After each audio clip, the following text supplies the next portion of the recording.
A las 23 horas del 14 de noviembre de 1942, los operadores de radar a bordo del USS Washington detectaron 9 buques de guerra japoneses que se movían en la oscuridad a 18.000 yardas de distancia. La fuerza enemiga era invisible a simple vista en las aguas completamente oscuras al norte del canal de Guadalcanal. Pero en las pantallas del radar SG del Washington, cada barco aparecía como un punto verde distintivo. Sus posiciones se actualizaban con cada barrido de la antena. La flota japonesa, que aún dependía de reflectores y binoculares, no tenía idea de que un acorazado estadounidense vigilaba cada uno de sus movimientos. Durante 16 meses, la tripulación del Washington se había entrenado con esta tecnología revolucionaria. El radar de búsqueda de superficie SG podía detectar barcos a distancias que parecían imposibles de alcanzar. El radar de control de tiro Mark III podía rastrear objetivos y calcular soluciones de tiro en completa oscuridad. Juntos, estos sistemas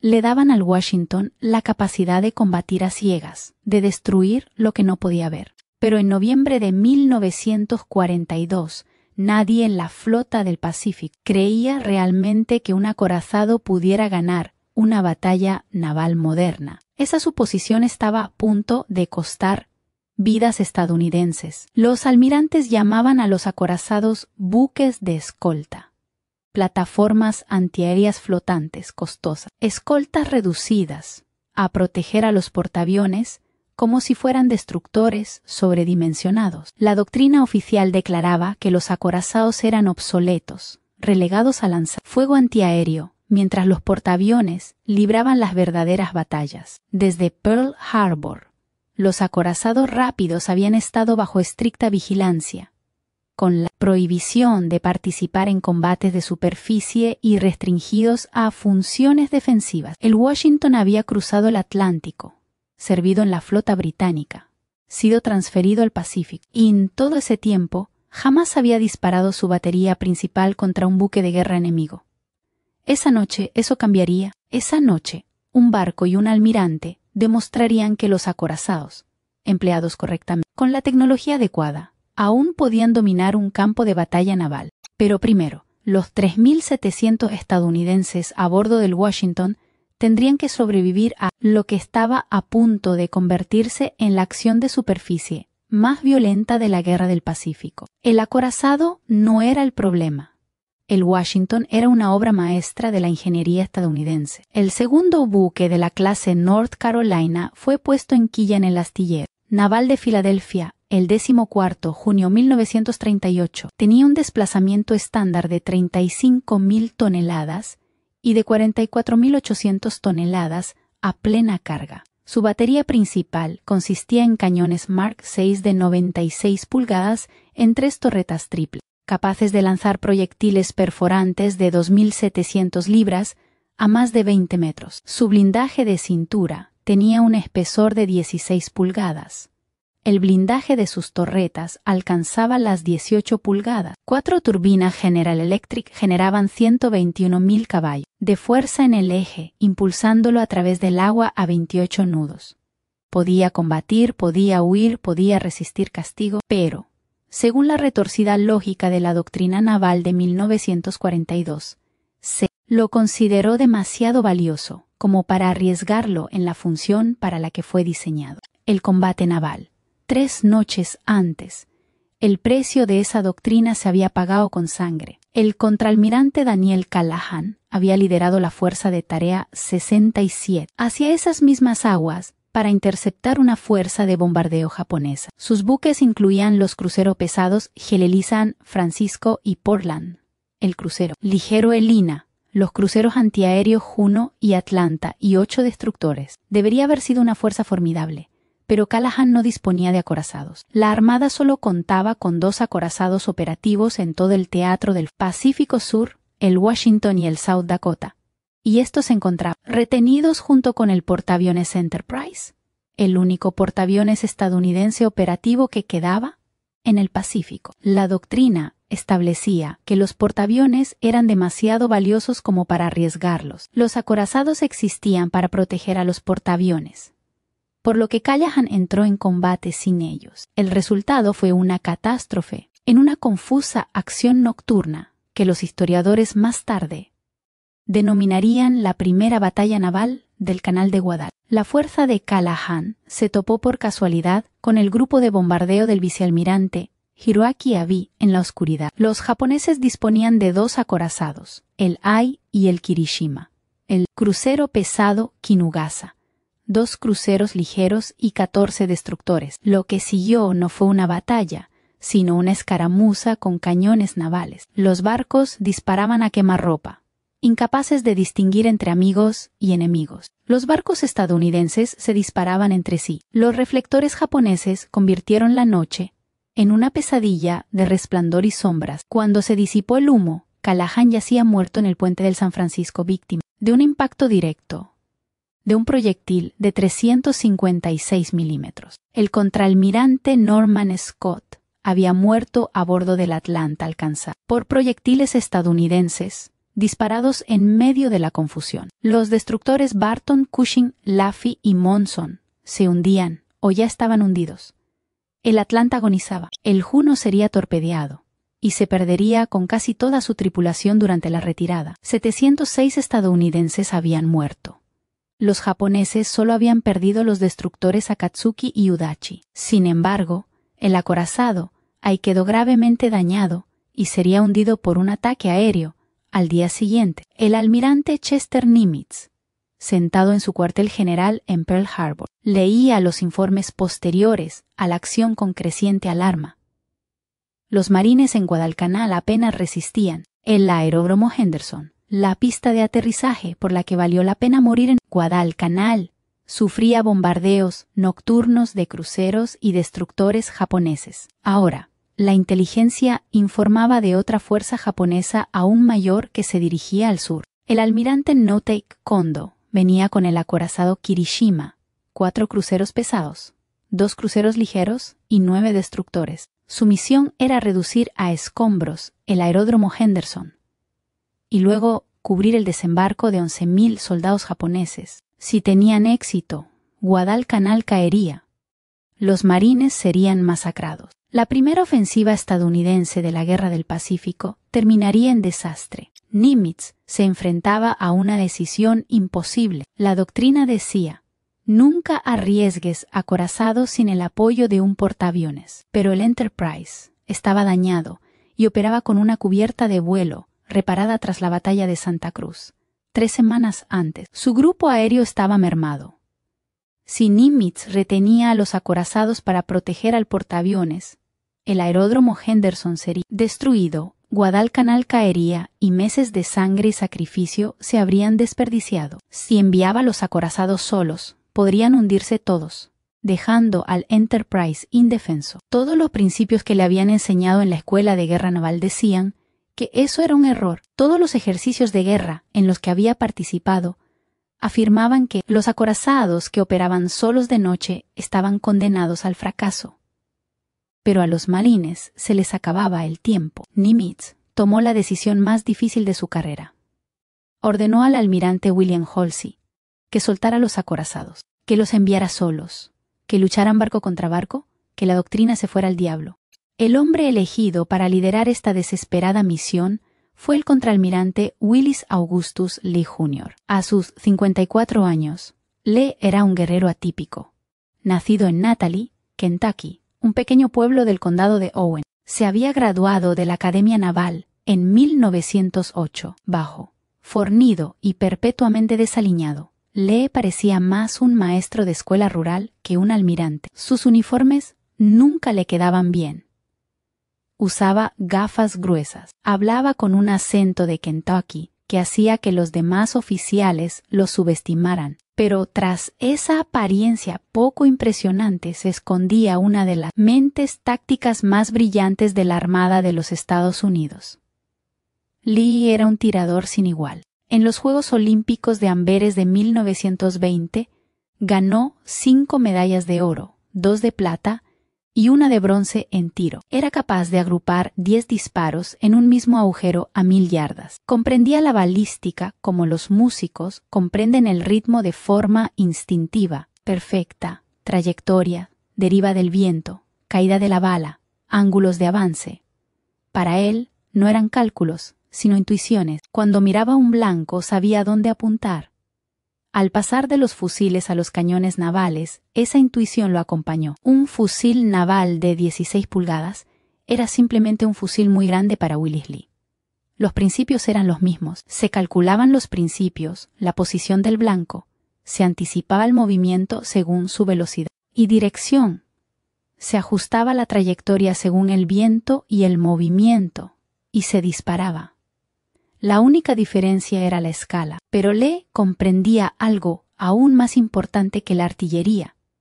Comprendía la tecnología. En concreto, comprendía el radar de una forma que la mayoría de los almirantes de 1942, mientras que sus contemporáneos lo consideraban una novedad interesante. Un dispositivo que podría complementar la observación visual. Lee lo reconoció como una revolución en la guerra naval. Un buque con radar podía ver a través de la oscuridad, el humo y la lluvia. Podía rastrear objetivos a distancias que hacían imposible el combate visual. Podía calcular las soluciones de tiro con precisión matemática. Lo que es más importante, podía permitir que un solo buque dominara un campo de batalla donde el enemigo luchaba a ciegas. Durante 6 meses, Lee había estado entrenando incansablemente a sus tripulaciones en el tiro dirigido por radar. Rediseñó por completo los procedimientos de control de fuego del USS Washington en el sistema estándar de la Armada. El operador de radar informaba de los contactos a un comunicador, quien los transmitía al oficial de artillería, que daba las órdenes a los directores de tiro, quienes apuntaban los cañones. Lee eliminó a los intermediarios, conectó a los operadores de radar directamente con el oficial de artillería y los directores de tiro. El oficial de seguimiento de radar podía designar objetivos en tiempo real. El radar de control de fuego podía seguir la trayectoria de los proyectiles y corregir la puntería entre salvas. Era un sistema que nunca se había probado en combate. Lee lo había desarrollado tras cientos de horas de entrenamiento, perfeccionamiento y optimización. Ahora descubriría si funcionaba cuando más importara. El grupo de ataque de Lee, denominado Grupo de Ataque 64, estaba compuesto por su buque insignia, el Washington, el acorazado South Dakota y 4 destructores, el Walk, el Benham, el Preston y el Gwynn. Sobre el papel, parecía impresionante. 2 de los acorazados más modernos de Estados Unidos con escolta de destructores. En realidad, era un equipo improvisado que nunca había trabajado junto. El South Dakota acababa de llegar de Estados Unidos tras reparaciones en la Batalla de Santa Cruz, donde había sido alcanzado por una bomba japonesa. Su tripulación era novata, muchos recién salidos del entrenamiento. Los 4 destructores habían sido seleccionados de diferentes grupos de ataque y nunca habían operado con los acorazados. No había habido tiempo para ejercicios ni oportunidad de desarrollar procedimientos comunes. Lee tenía exactamente un día para integrar este conjunto de buques en una fuerza de combate. Los problemas iban más allá de la simple falta de familiaridad. El Washington y el South Dakota tenían sistemas de radio incompatibles. Sus equipos de comunicación operaban en frecuencias diferentes. Sus señales de reconocimiento eran distintas. Lee lo descubrió solo después de que ya estaban en alta mar. Tuvo que improvisar un plan de comunicación sobre la marcha, utilizando luces de señales y maniobras predeterminadas, porque los barcos, literalmente, no podían comunicarse entre sí de forma fiable. Los destructores tenían sus propios problemas. Estaban armados con cañones de 5 pulgadas y torpedos, armas diseñadas para combates a corta distancia. Contra los cruceros y acorazados japoneses estarían en desventaja, tanto en potencia de fuego como en alcance. Su única ventaja eran los torpedos, pero para usarlos tendrían que acercarse a menos de 10.000 yardas dentro del alcance de la artillería japonesa. Al atardecer del 14 de noviembre, Lee rodeó con su pequeña fuerza el extremo occidental del canal de Guadalpe. Los 4 destructores encabezaban la formación en columna, el Walker a la cabeza, seguido del Benham, el Preston y el Gwynn, y luego los 2 acorazados, con el Washington liderando al South Dakota.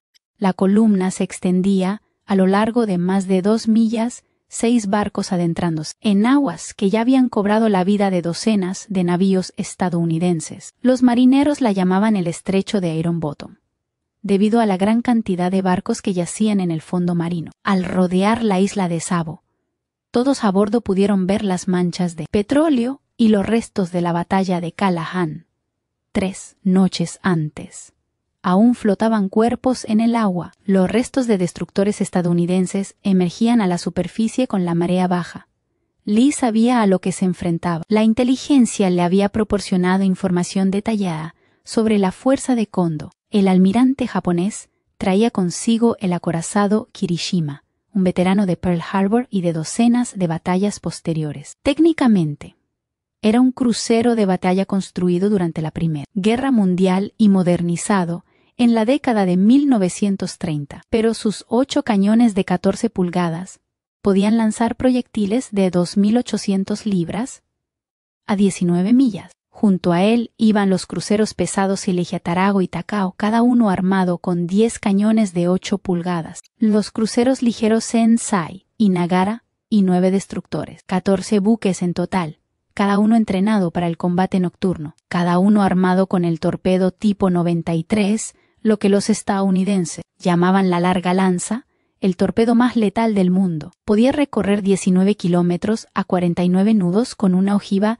de 454 kilos. Un impacto podía partir un crucero por la mitad, 2 o 3, hundir un acorazado. Los japoneses llevaban 20 años entrenándose para el combate nocturno en superficie. Habían desarrollado tácticas, equipo y doctrina específicos para luchar en la oscuridad. Sus vigías eran seleccionados por su visión nocturna superior y entrenados hasta alcanzar niveles sobrehumanos de habilidad. Podían divisar siluetas de buques a distancias que parecían imposibles para los marineros estadounidenses. Sus bengalas y reflectores podían convertir la noche en día.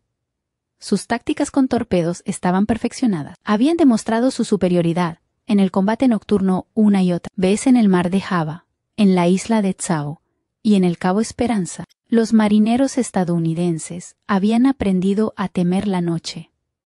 La oscuridad pertenecía a los japoneses, pero Lee tenía algo que los japoneses no esperaban.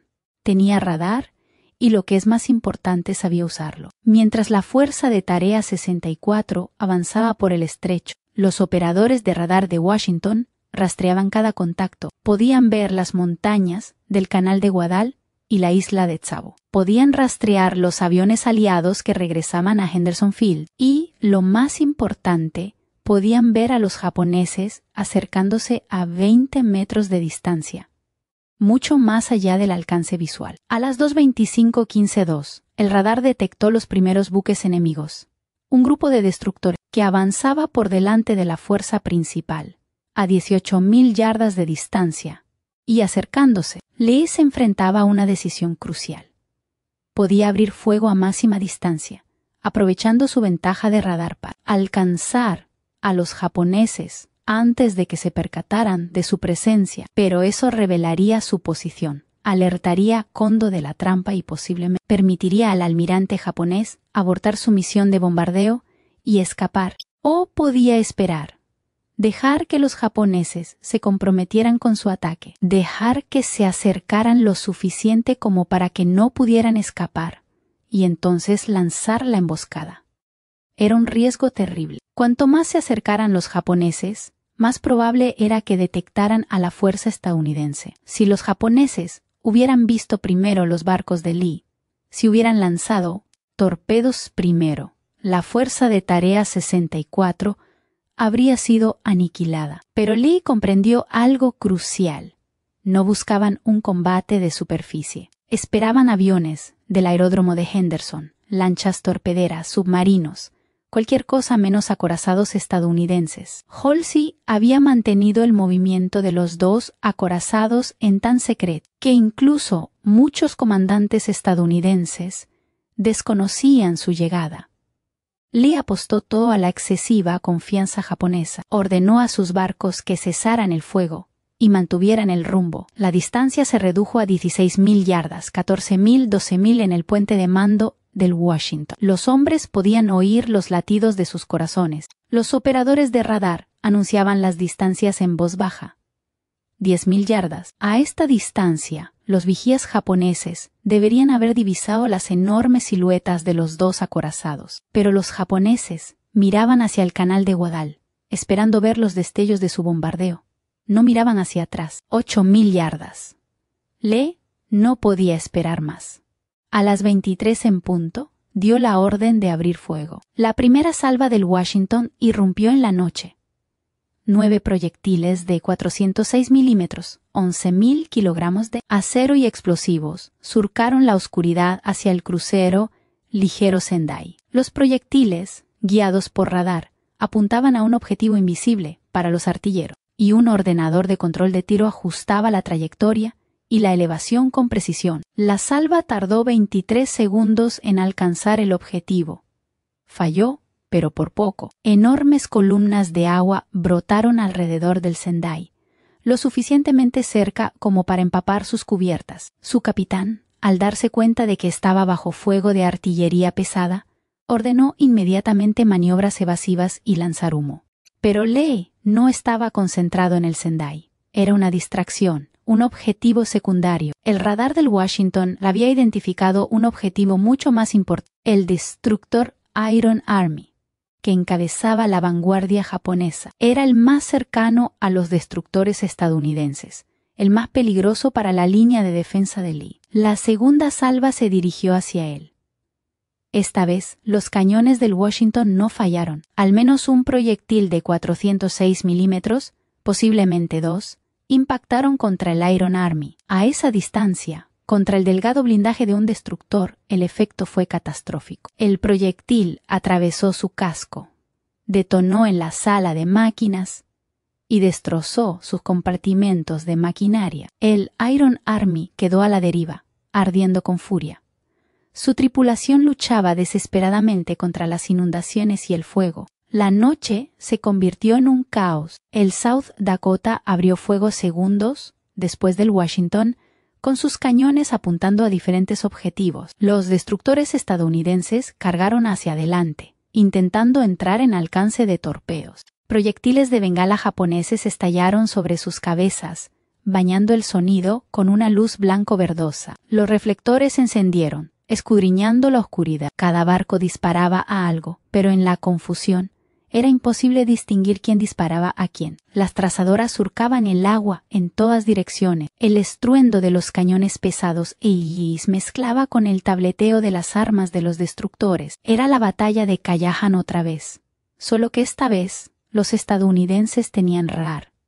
Entonces llegó el desastre. A las 2:37, el South Dakota sufrió una falla eléctrica masiva. Su ingeniero jefe, al intentar corregir un problema menor en el tablero eléctrico, disparó accidentalmente los interruptores principales. Todos los sistemas eléctricos del barco dejaron de funcionar instantáneamente. Se apagaron las luces, las pantallas de radar se oscurecieron. Los directores de tiro perdieron energía. Los elevadores de municiones se detuvieron. En segundos, uno de los acorazados más poderosos de Estados Unidos quedó reducido a un blanco flotante. Los generadores diésel de emergencia se pusieron en marcha, pero solo podían alimentar los sistemas esenciales. La batería principal aún podía disparar bajo control local, pero sin radar ni directores de tiro, los artilleros disparaban a ciegas. Los japoneses se abalanzaron sobre el acorazado averiado. Los reflectores del Hiroshima y los cruceros se enfocaron en el South Dakota, iluminándolo como a un artista en un escenario. Todos los barcos japoneses que podían apuntar abrieron fuego. Los proyectiles de 356 milímetros del Hiroshima impactaron la superestructura del South Dakota. Los proyectiles de 203 milímetros del Targetago y el Takao atravesaron su superestructura. En 90 segundos, el South Dakota recibió 27 impactos. Sus antenas de radio fueron destruidas. Su radar quedó inutilizado. Su batería secundaria fue neutralizada.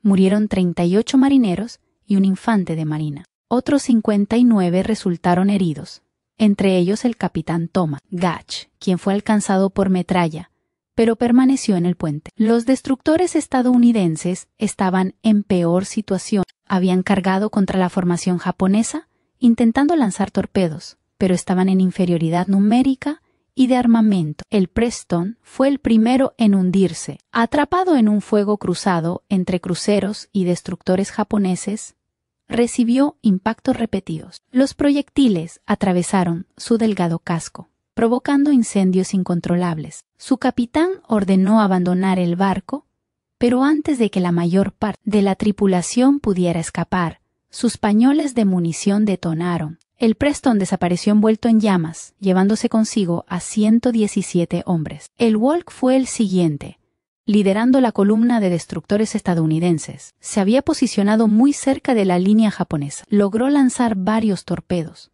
pero antes de que pudiera virar, el fuego de respuesta japonés lo alcanzó. Los proyectiles impactaron en su puente, matando a su capitán.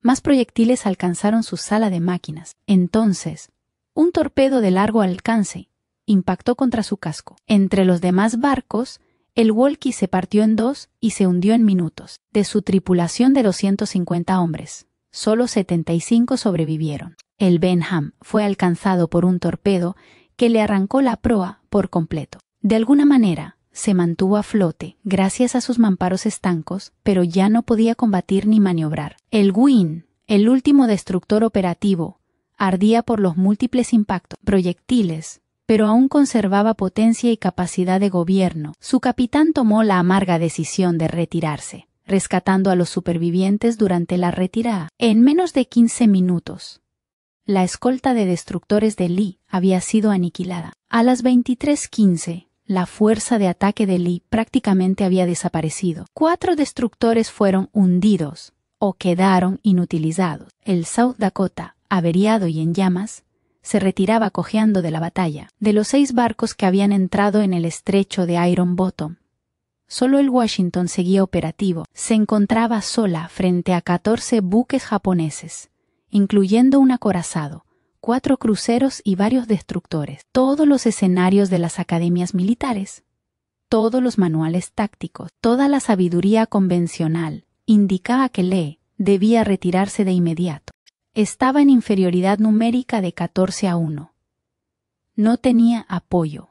Nadie lo culparía por salvar su barco y a su tripulación. Pero Willis Lee miró la pantalla de su radar y vio algo que los japoneses no podían ver. En su euforia por bombardear el South Dakota, en la adrenalina de destruir destructores estadounidenses, los japoneses habían perdido la formación. Sus barcos estaban dispersos, algunos persiguiendo al South Dakota, otros rematando destructores, otros deambulando en confusión, y ninguno se había percatado del Washington. Había estado oculta tras los restos humeantes del Preston y el Walk, su señal de radar enmascarada por la carnicería circundante. Lee tenía una oportunidad, pero requeriría hacer algo que violaba todos los principios del combate naval. Tendría que cargar solo contra el centro de una flota enemiga.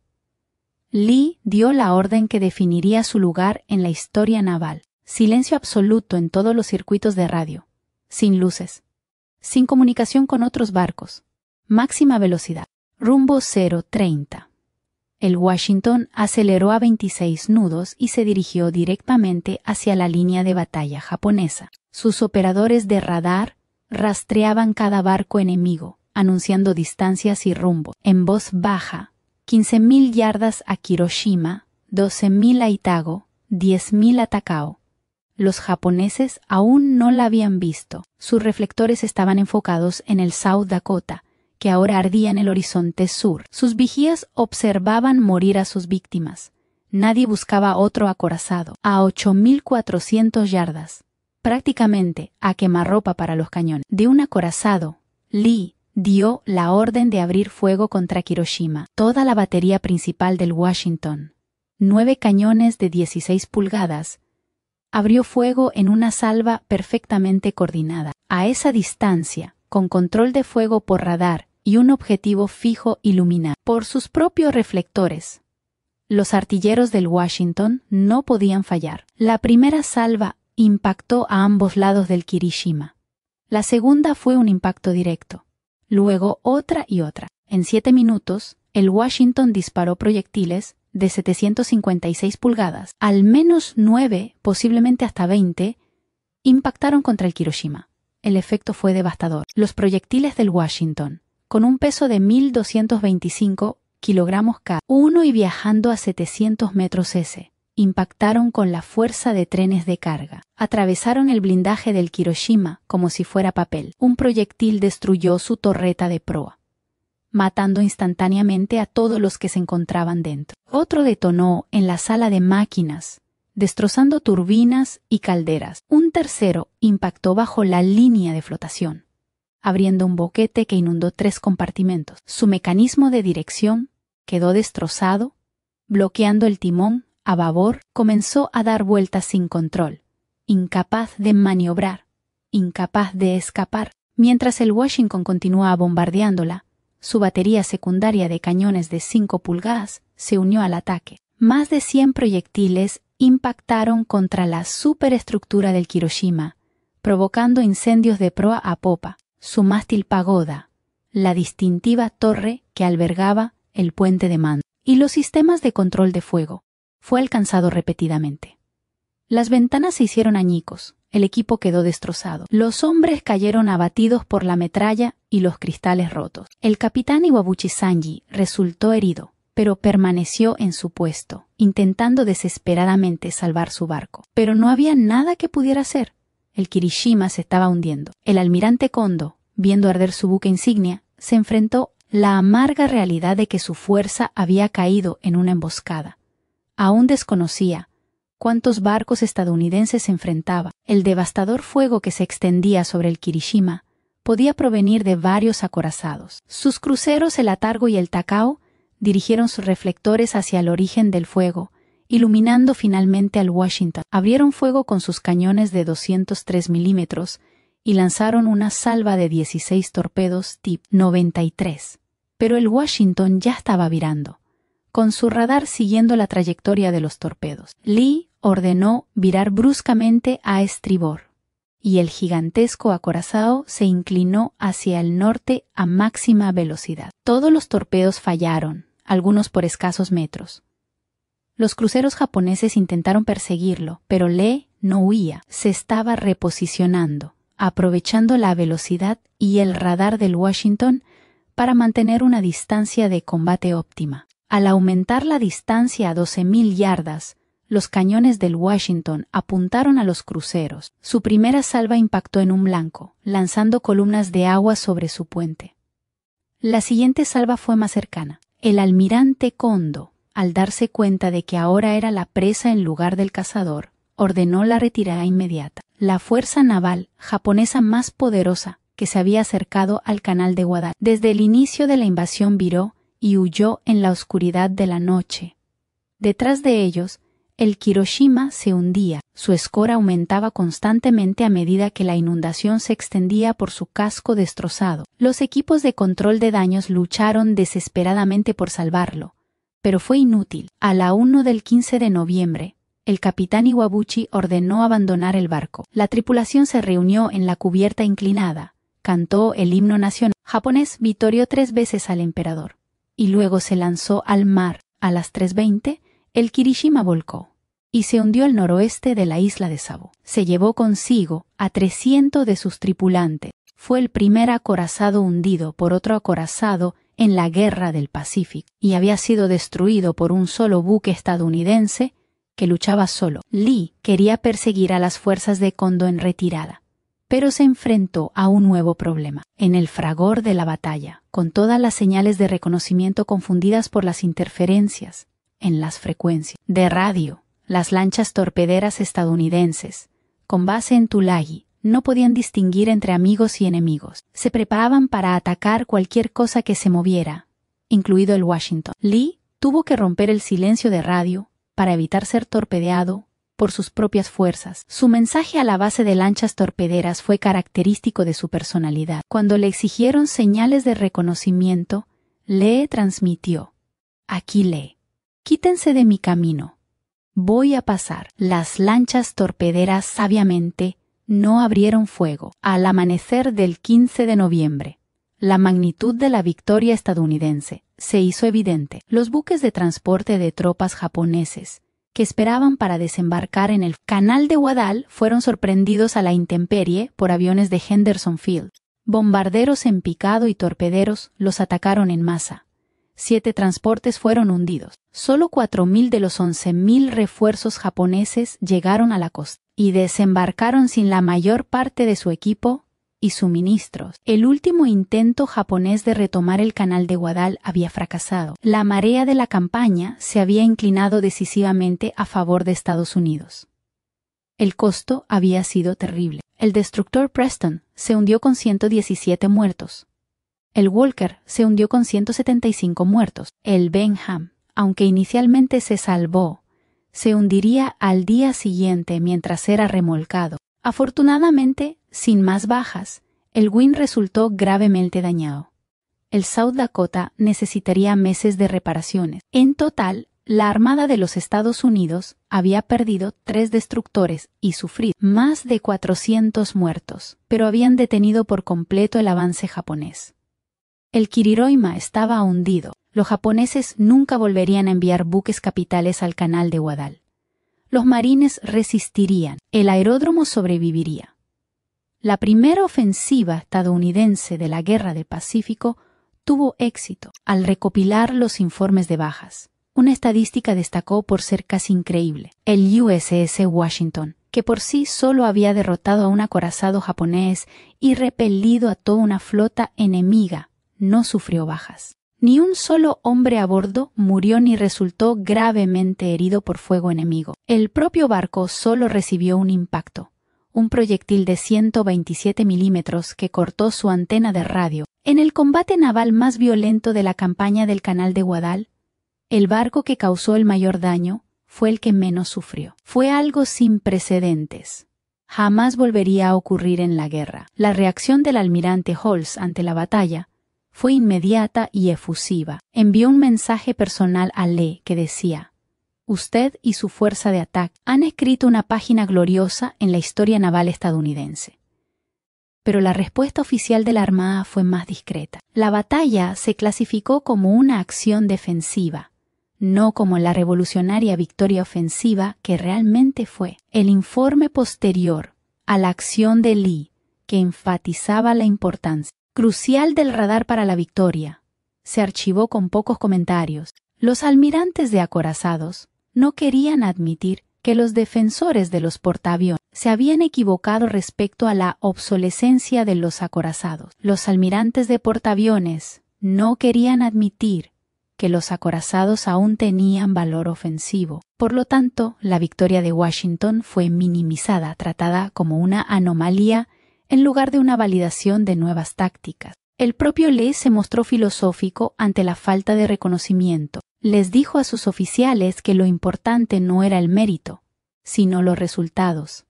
El canal de Guadalquivir se había salvado. Los marineros estadounidenses estaban vivos gracias a lo que Washington había hecho.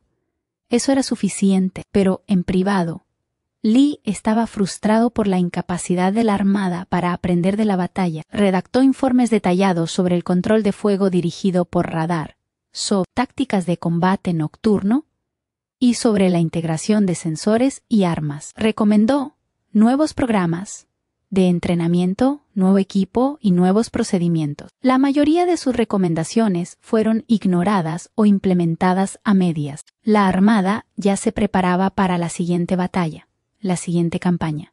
No había tiempo para el pensamiento revolucionario. El capitán Glenn Davis, comandante del Washington durante la batalla, reconoció la naturaleza revolucionaria de lo que se había logrado. Los informes oficiales que presentó destacaron el papel decisivo del control de fuego por radar en la victoria. Su buque había atacado múltiples objetivos en completa oscuridad con una precisión devastadora y había salido ileso, sin una sola baja en combate. En su opinión profesional, fue la demostración ideal de lo que la tecnología y el entrenamiento integrados correctamente podían lograr. Davis fue condecorado con la Cruz de la Armada por su liderazgo durante la batalla y ascendido a contraalmirante en abril de 1943. Posteriormente, comandó la 8.A División de acorazados, liderándola durante la campaña de las Marianas y otras operaciones en el Pacífico. Pero, Al igual que Lee, Davis comprendía que la jerarquía naval seguía sin estar convencida del potencial ofensivo de los acorazados equipados con radar operando de forma independiente. La respuesta de la Armada japonesa a la derrota fue de confusión y negación. El informe inicial del almirante Kondo afirmaba que cruceros y destructores estadounidenses habían hundido el Kirishima. No podía creer que un solo acorazado hubiera destruido su buque insignia y expulsado a toda su fuerza. No fue hasta que las comunicaciones de radio estadounidenses interceptadas confirmaron el papel del Washington que los japoneses aceptaron lo sucedido.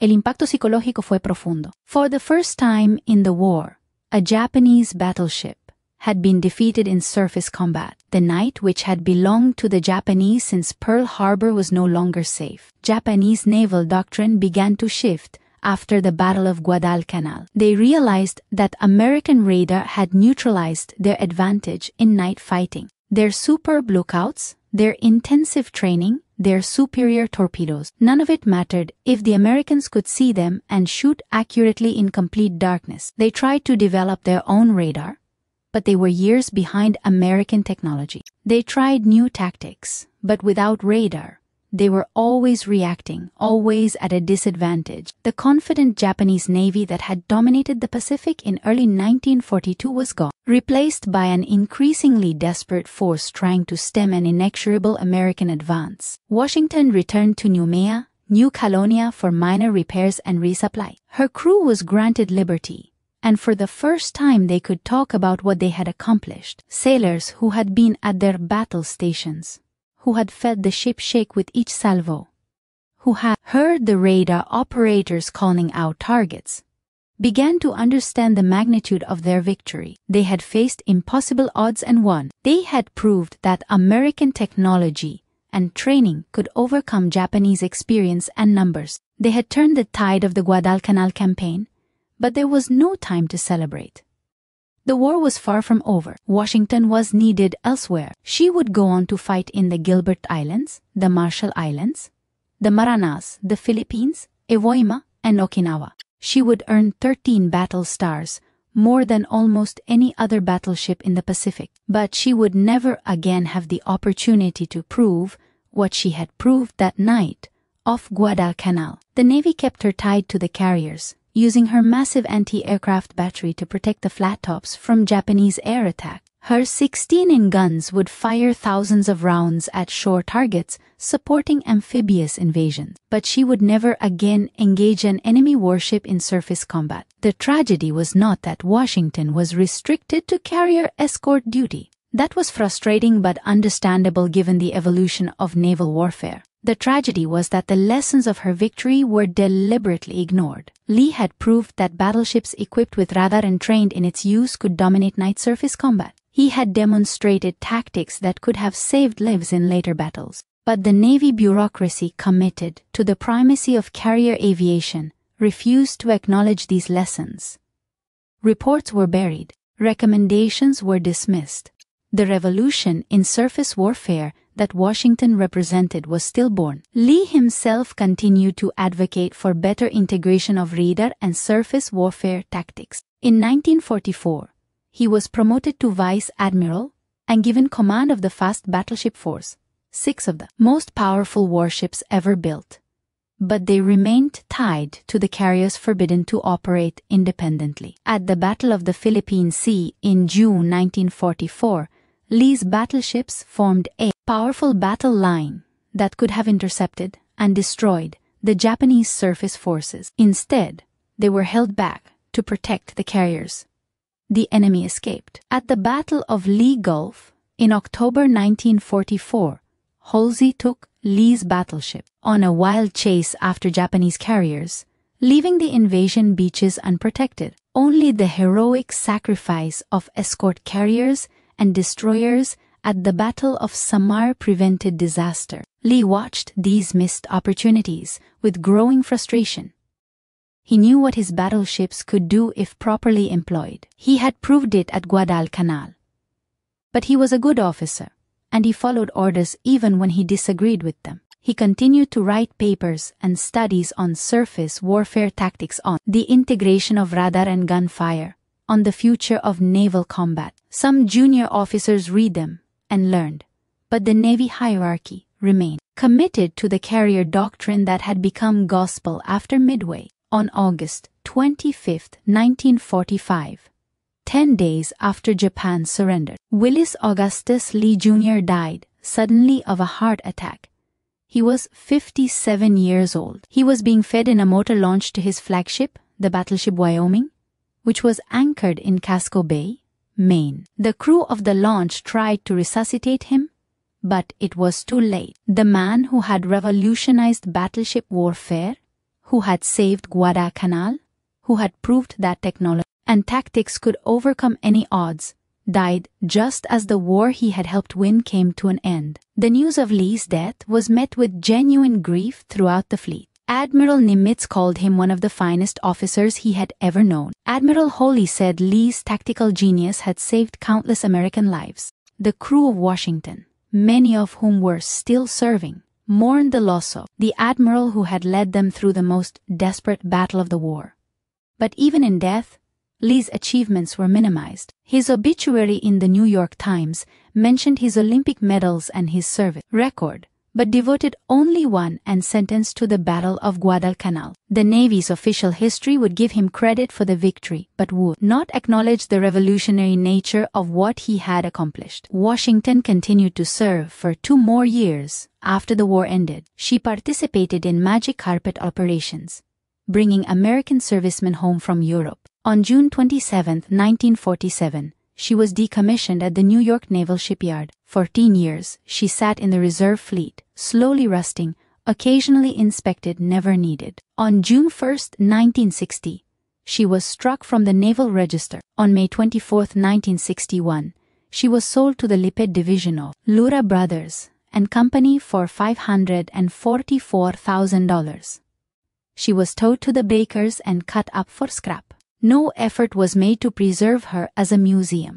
No memorial was erected to commemorate her service. The battleship that had saved Guadalcanal, that had proved battleships could still dominate naval combat, was reduced to razor blades and reinforcing bars. Today, 82 years after the Battle of Guadalcanal, Washington's achievement remains largely unknown outside naval history circles. School children learn about the carriers at Midway, the Marines at Iwo Jima, the atomic bombs that ended the war. They do not learn about the battleship that fought alone against impossible odds and won. Tour guides at Pearl Harbor talk about Missouri, where the surrender was signed, and Arizona, where the war began for America. They do not mention Washington, where the future of naval warfare was demonstrated and then ignored. But the legacy of Washington and Willis Lee lives on in ways most people do not realize. The Aegis combat system that protects modern American warships is a direct descendant of the radar fire control system Lee pioneered. The integration of sensors and weapons that he advocated is now standard on every naval vessel. The tactical principles he developed, engaging beyond visual range, use technology to overcome numbers, fighting the enemy where he is blind. These are the foundations of modern naval combat. Every American destroyer, cruiser, and carrier that goes to sea today carries the DNA of Washington's victory at Guadalcanal. The bitter irony is that Lee was right about everything. Battleships with radar could have dominated surface combat throughout the war if properly employed. Lives could have been saved. Battles could have been won more decisively, but institutional inertia and bureaucratic blindness prevented the Navy from learning the lessons Washington taught. By the time the Navy fully understood what Lee had been trying to tell them, the battleship era was over. Missiles and jets had replaced guns and ammo. The revolution Lee had started came too late to matter for the ships he loved. There is one more piece of the Washington story that deserves telling. Throughout her entire combat career, from the Atlantic to the Pacific, through 30 major engagements, Washington never lost a single crew member to enemy action. Oh, there were accidents, training mishaps, natural causes, but in actual combat, facing enemy guns and torpedoes and aircraft. Not one man was killed. No other major warship in any navy can make that claim. It speaks to the quality of her crew, the strength of her construction, and perhaps most importantly, the tactical genius of Willis Lee, who understood that the best way to protect his men was to kill the enemy before the enemy could kill them. This perfect record almost seems impossible when you consider what Washington faced at Guadalcanal alone. She was targeted by torpedoes, heavy cruiser guns, and at least one near miss from Kiroshima's main battery. During the Philippines campaign, she was attacked repeatedly by Japanese aircraft, including kamikazes. At Iwo Jima and Okinawa, she operated under constant threat of air attack. Yet through it all, her crew remained untouched by enemy action. It was not luck. It was the result of superb training, excellent damage control, and, most importantly, the revolutionary tactics that Lee had developed.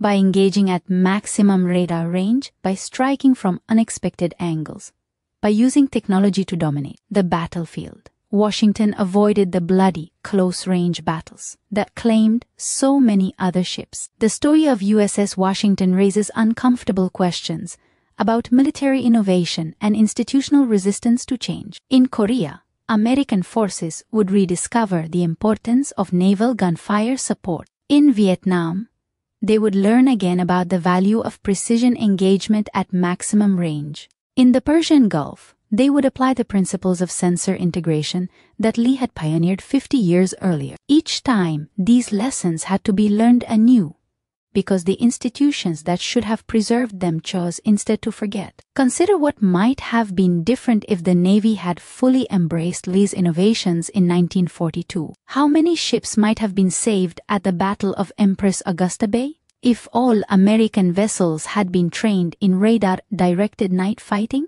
How many sailors might have lived through the Battle of Samar if Hull's battleships had been deployed using Lee's independent operation doctrine?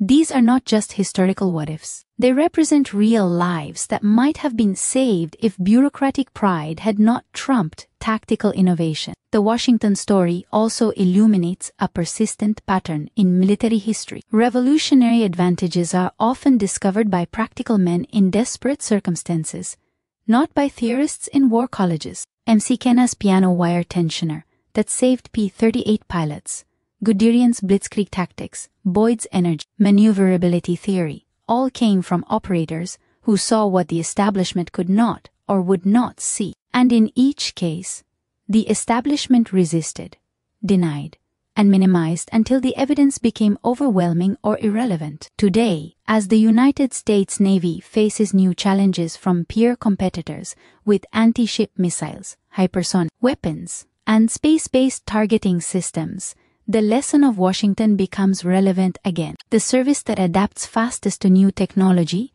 that listens to its operators over its bureaucrats, that values result over doctrine, will dominate future naval battles, just as Washington dominated that night off Guadalcanal. The question is whether today's Navy has learned from its own history, or whether it will repeat the mistakes of 1942. The physical traces of Washington are gone. Her steel was melted down and repurposed decades ago. Her crew, those brave men who sailed into impossible odds and emerged unscathed, have nearly all passed on, but their achievement endures in the principles they proved. Technology properly employed multiplies combat power. Training and tactics matter more than in numbers. One ship with the right commander and the right tools can defeat an entire fleet. These are not just lessons for naval warfare. They are lessons for any field where innovation confronts orthodoxy. As we mark another anniversary of the Battle of Guadalcanal, we should remember not just what happened, but what it meant. A single battleship written off by doctrine, commanded by an admiral who looked like a schoolteacher using technology that most officers did not understand, saved the first American offensive of the Pacific War. That victory was then deliberately minimized because it challenged the dominant narrative of carrier supremacy. The ship that proved battleships could still win was forgotten, because remembering her meant admitting the experts were wrong. This November marks 82 years since Washington proved that courage, technology, and leadership could overcome any odds. Her story reminds us that the greatest victories often come from the most unexpected sources, that bureaucracies resist change, even when lives depend on it, and that the price of institutional blindness is always paid by those who serve. Washington deserves better than obscurity. Her crew deserves recognition. Willis Lee deserves his place among the great naval commanders. Most importantly, their lessons deserve to be studied, understood, and applied. If you found this story worth remembering, if you believe the crew of Washington deserves recognition, if you think Willis Lee's tactical revolution should be celebrated rather than forgotten, please like this video. Your support helps us preserve these overlooked victories that shaped the Pacific War. Subscribe to ensure you never miss another untold story from World War II. These men faced impossible odds and won. Their achievements changed history even if history forgot them. Share your thoughts in the comments below. Had you heard of USS Washington before this video? Do you know of other forgotten victories that deserve recognition? Are you watching from Guadalcanal, where the battle was fought? From Kentucky, where Admiral Lee was born? From Philadelphia, where Washington was built? From Britain, where she was finally scrapped? Your stories and connections help keep this history alive. Thank you for watching. Thank you for remembering USS Washington and her crew. Thank you for honoring Admiral Willis Lee and his tactical revolution. And thank you for keeping alive the story of the battleship that saved Guadalcanal. Prove that innovation could overcome tradition and was forgotten for doing the impossible. These stories matter not because they are history, but because they are truth. And truth, like the men who fought that night, deserves to be remembered.